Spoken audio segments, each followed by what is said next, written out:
The opinions expressed by the host of the show are his and his only, but we do hope you agree with those. And remember, past performance does not guarantee future results.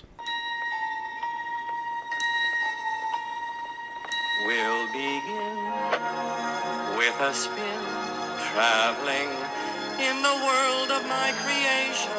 What we'll see will defy explanation.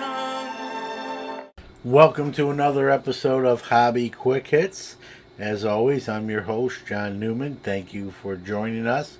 We really do appreciate it. Today's topic, wax. I know we did a show earlier, not too long ago actually, on wax and how crazy it's been. This show is going to be about wax and the distribution of it and what the future may hold and how this may change. So let's talk about the current scenarios. Obviously, the brands produce the different releases, and some, depending on the products, go to the retail level, your Walmarts and Target. Some go to your hobby level, to your distributors, folks like Go GTS, Southern Hobby, and the like. And then some go to your hobby shop level, the store level. And it's sort of been in that pattern for years now. And now we have some new wrinkles, if you will. And you got a lot of online exclusive direct-to-consumer stuff. Topps just did the Finest Flashback, which was a great product, and they did that with the Bowman Draft Sapphire, the Bowman Sapphire, and we all know Panini does their first off the line, which has extra hits or parallels compared to the regular hobby boxes. And so there's always going to be new wrinkles. Let's go back to the distributor level. Obviously, distributors sell to people who have accounts, breakers, dealers, show vendors. I myself have an account with GTS. But the problem with distributors, if I may say so, is they want you a lot of times to buy all the, I don't want to say garbage stuff. I mean, the way wax has been this year, there really is no true garbagey stuff. I mean, everything seems to be selling on some sort of level. But they sort of want you to buy some of those products that aren't as hot. Sometimes they want you to buy stuff that's a few years old that definitely is trending not in the right direction or sort of stale or stagnant. May have some good stuff in it, but it's not really a popular product anymore, just for a chance to get some of the better stuff. I come from an era when I had my store back in the 90s where I had accounts with all the different card companies back then that we had. Topps, Fleer, Donruss, Score, Upper Deck. I mean, I was spending quite a money on cases, buying them for the store, but we sold them and did really well and priced them right. And so we were successful. But those days are a thing of yesteryear. And so today's day and age, things are changed. And we see, there's people who, it's funny, there's really two sides of the court with wax. There are some that believe that it's being overproduced. There's too much wax. And then there's other camps that believe that companies probably should make more, that the selling capabilities, there's more room in that glass. You can pour more water in it. And they believe cards are undervalued and underproduced.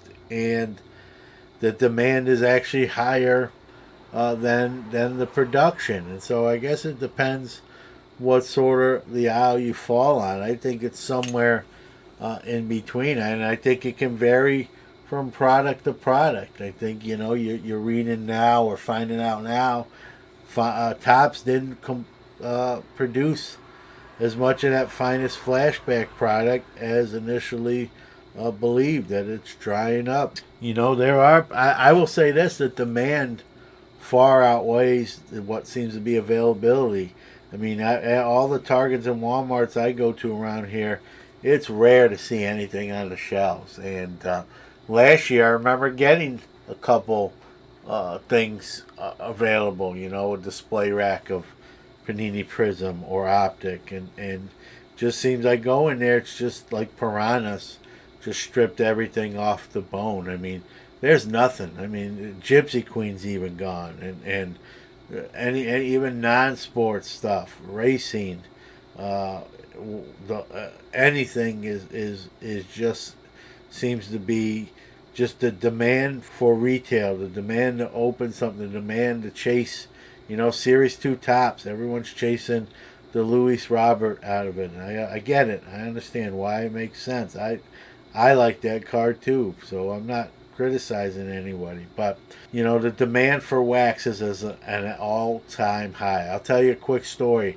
I might have told this already on Sports Card Nation, our satellite Big Brother show, if you will. And about a week or two ago, probably 2 weeks ago now, I went into Target. And I went to Target not for cards. I went for something else. I can't remember what it was. But if you're going to go to a Target or Walmart and you're a card guy, you're going to go look and see what the aisle holds in store, if anything. And I got to be honest with you, all of 2020 has really been a fruitless effort anytime I've went to Target or Walmart. The shelves are barren or cleaned out, and all that's left is an empty display box. And it's almost like folks knew when the product was going to be there. They showed up, bought it all, and went on their merry way. And first off, I don't have any issue with that. To the victor goes the spoils. If someone's times it right, then it is what it is. You know, if someone is going to 8 different Walmarts and trying to chase and that way, you know, again, that's their time they're putting into it, and it may not be fruitful. So they better like what they're doing. They better get their money's worth from their efforts. And, you know, some may not agree with what I'm about to say. I'm not bothered by those folks that clear off the display shelf like some are. Now, maybe it bothers you if that guy or person is going from 8 stores trying to do it. But to me, if you time it right, if you get there and the display rack is sitting there and you got it, you got it. I mean, that's free market enterprise. That's something I believe strongly in, and I always will be a free market enterpriser. I just think that's the American way. That's what kind of this country was built on. So I'll never fault someone who takes advantage of the rules that are in place. So, for example, I started to tell the story and then I veered off. But a couple weeks ago, I went to Target for something else. But if you're going to go to Target or Walmart, you're going to check the aisle while you're there if you're in the hobby. So I went to the card aisle. In Target's, at least here, they've moved it to the back of the store, near the kind of electronics, near the Funko Pop figurines, and our Targets here are really dwindling down. It seems like they're trying to really phase cards out. So they usually have nothing, or just some Gypsy Queen, or maybe some Topps Big League. Nothing wrong with those, but not necessarily what I'm honestly looking for. And so I like to go sometimes. So I went. I was going there for something for the house, but I checked the card aisle. And there was a lady, I'll put her in her 30s or 40s, somewhere between 30s or 40s, and she had copped a display rack of Optic basketball that they must have just recently filled up or placed out there. And, she, to the eye test, she didn't look like your average hobby consumer. It doesn't matter. There is no, look of what someone says, but sure enough, I'm standing there. I see what she has in her hand. But I'm also looking to see if there's anything else available. Or maybe she left one box and took one box. But no, that was the only one.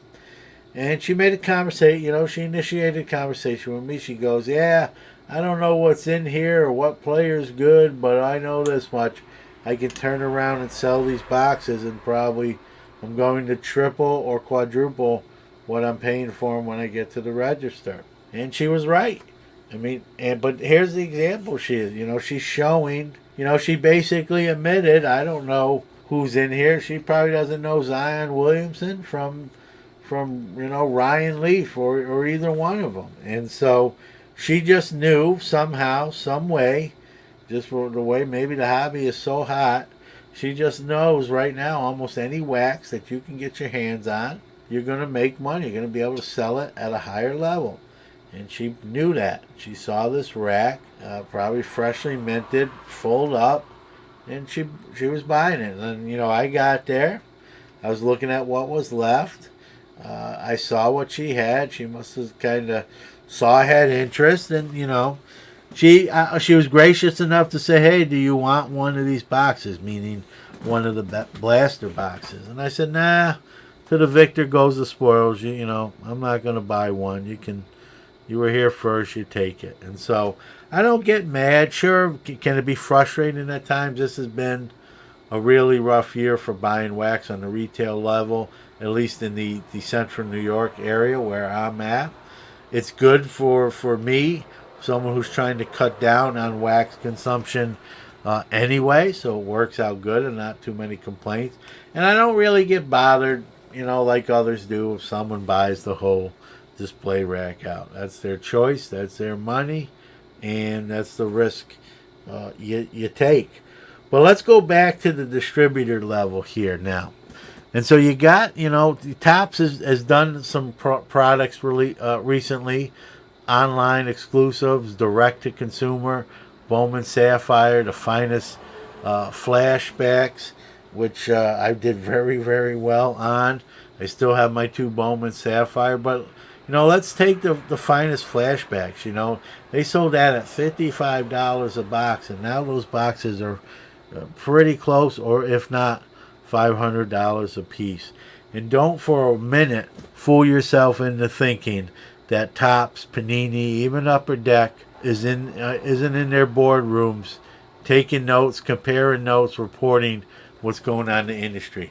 There are people in that Topps room that are saying, "Hey man, these blaster boxes are getting consumed massively at $19.99." And so I've said this. I know Drew Herndon has said this on his show. The days of the $19.99 blaster box are going to go away, and there are not going to be more cards in that box. Matter of fact, there's probably going to be maybe one less pack and less cards, but they're going to jack that price up to $24.99, $29.99, and because they know they can get it, they're seeing people just take one hand and sweep everything into their shopping cart, purchasing everything. They know the market trends. They're aware. I know some of their social media, they sort of portray that they don't know that stuff, but they know, and they also know how the distribution works.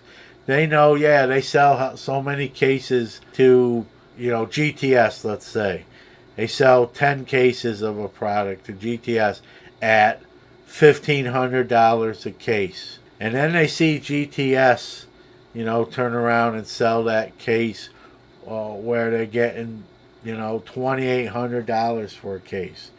And, they're keen to this. They know. And they're saying to themselves, we're leaving money on the table. We're about money, right? If we're a publicly traded company, you can buy stock, Topps, in those companies. You got to watch the bottom line. And I think Topps, I know I keep talking about Topps because I think they're going to be the one that really takes that plunge and kind of tries to phase out the distribution level and go all direct to consumer. Maybe keep the hobby shops involved. How you do that? Maybe you allot so much to the hobby shop level. Like Upper Deck, they have their diamond dealers. Maybe Topps or Panini adopts that. I'm sure they already have their own system in place. I just, as a former card shop LCS guy, I don't want to see the card shops taking on the chin. I think they're still important. They still have a place in this hobby, if you will, and I don't want to see that go away. And I hope that doesn't go away. And so, but I think the Topps, Paninis, even the Upper Decks, I think they have to be eyeing the direct-to-consumer model. They see what's going on out there. Again, they're not in these boardrooms twiddling their thumbs. They're reporting in. There's people on the front lines of the hobby. You know, Drew says on his show, they actually have people who listen to these podcasts to hear what is being said about them, good and bad. You know, what they do with that, we could argue that all day, but I think they're concerned a little bit with that sort of thing. And so you're someone like Topps, you say, man, we sell these boxes at $100 a piece to the distributor. They're selling some initially for $150, $160 a pop. Maybe they're holding some back and then waiting a little bit and then selling them for $230, $240. Let's cut out the middleman. We can just sell the boxes to the consumer for $160, $170. And so that box we were getting $100 for from a distributor, we can get $160, $170 back from direct to consumer. And that's one box that they're making $60, $70 more potentially on. You know, multiply that to however many boxes, you know, they give to on the distributor level. They're looking at this. Now, I'm not saying it's going to be tomorrow when a changeover happens, but I think gradually you're going to see more direct-to-consumer products.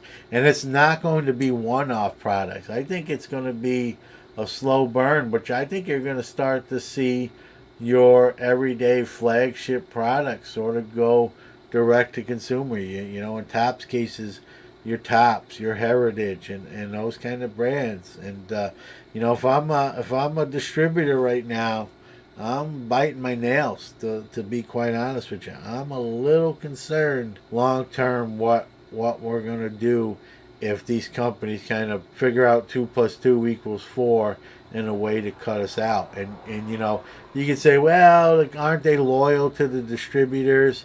They've been there, you know, we've worked together for a long time.